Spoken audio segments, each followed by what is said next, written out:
বিসমিল্লাহির রহমানির রহিম। আয়েশা রাদিয়াল্লাহু হতে বর্ণিত, আল্লাহর রসূল সাল্লাল্লাহু আলাইহি ওয়াসাল্লাম বললেন, তোমরা যতটুকু সামর্থ্য রাখো ততটুকুই তোমাদের করা উচিত। আল্লাহর শপথ, আল্লাহ তাআলা ততক্ষণ পর্যন্ত সওয়াব দিতে বিরত হন না যতক্ষণ না তোমরা নিজেরা পরিশ্রান্ত হয়ে পড়ো।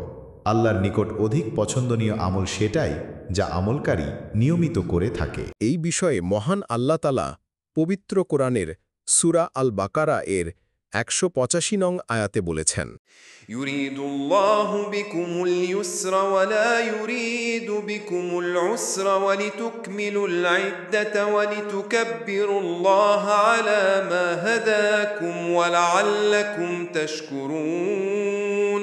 আল্লাহ তোমাদের জন্য সহজ করতে চান, কঠিন করতে চান না, যাতে তোমরা সংখ্যাটি পূর্ণ করো এবং তোমাদেরকে যে সঠিক পথে পরিচালিত করেছেন তার জন্য আল্লাহকে মহিমান্বিত করো, আর যাতে তোমরা কৃতজ্ঞ হও।